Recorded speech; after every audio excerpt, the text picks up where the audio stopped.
pantapal daw sa mga sakit-sakit ng katawan. May ilan nang sumubok, pero meron ding mga nagdududa sa bisa nito.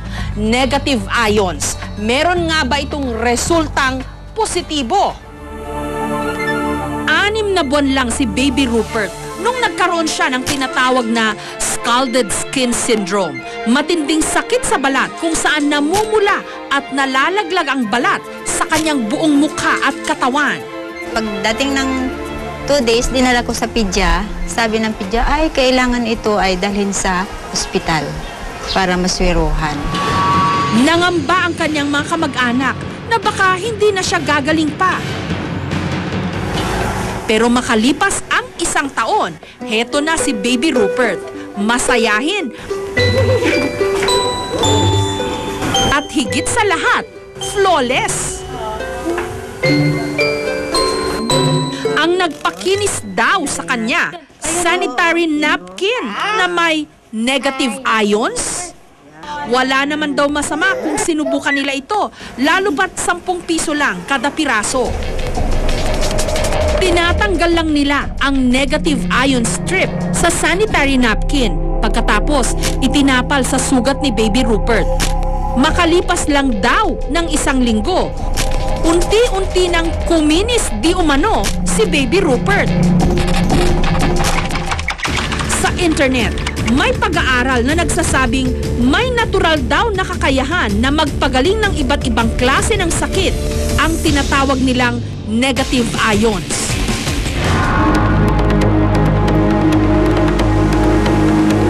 Nagmumula raw ito sa kalikasan mismo, katulad ng waterfalls, dagat,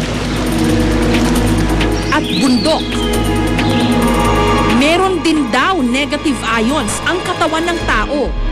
Pero sa ibang bansa, meron ng mga inilalakong bra, damit, medyas, bedsheets, at maging detergents na nilagyan rin daw nila ng negative ions. Pero ang nakakaintriga talaga, sanitary napkin na may negative ions?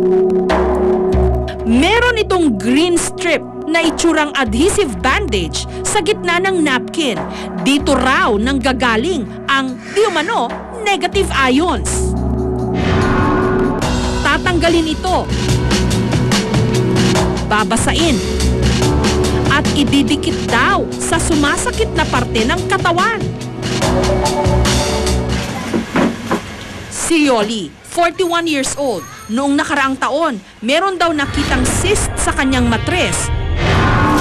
Pero nung ginamit daw niya ang negative ion na sanitary napkin, wala pa raw ilang oras, nawala na ang kanyang cyst di umano. Kung hindi ito lumabas, no, tong mga laman-laman na to, kasi no, parang kulani siya ng baboy na lumabas. Ang tendency nun, hanggang kinabukasan, kung inabot ako ng kinabukasan, mamamatay ako because of sepsis.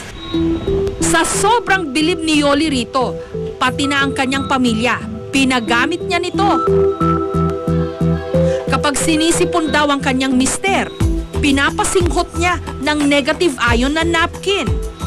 Tinatapalan din niya ng napkin ang idinadaing na bahagi ng katawan ng kanyang junior, kasi hodang hindi ito kaaya-ayang tignan. Nung una, ina-alaska nila siyempre. Yak! Ano yan? Napkin! Pero na na-try nila, lahat sila ngayon nakaano. Kaya naman para makaiwas daw silang lahat sa sakit, tinadtad ni Yoli ng negative ion strips ang kanilang buong bahay.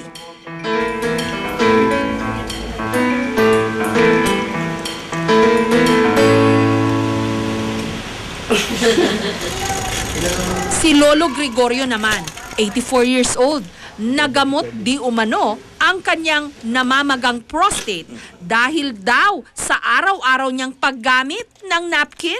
Marami kasi nagpayo na nakakatulong yan sa mga may depresya sa prostate. Kaya ang ginawa ko, gumamit rin ako.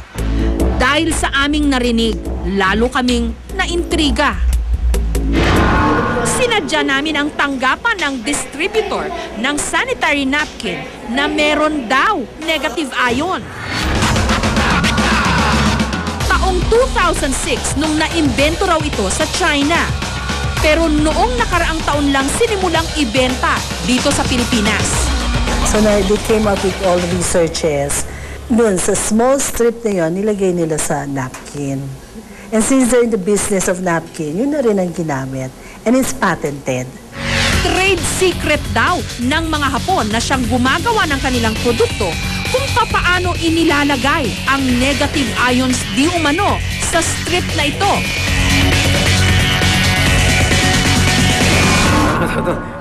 Ipinakita rin nila ang kanilang strength test para raw patunayan na may enerhiya ang kanilang napkin. 1, 2, 3, go. Go. Okay, madali lang siya.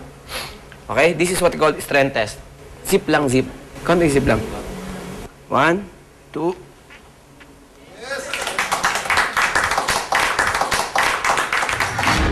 Sa pamamagitan din daw ng paghawak lang sa boteng may negative ion strip, hindi raw tumutumba ang taong dinadantayan ng kamay ng nagdedemo. Okay? 1, 2, 3, go. Yes, ang galing. Pag tinanggal mo, tanggalin mo.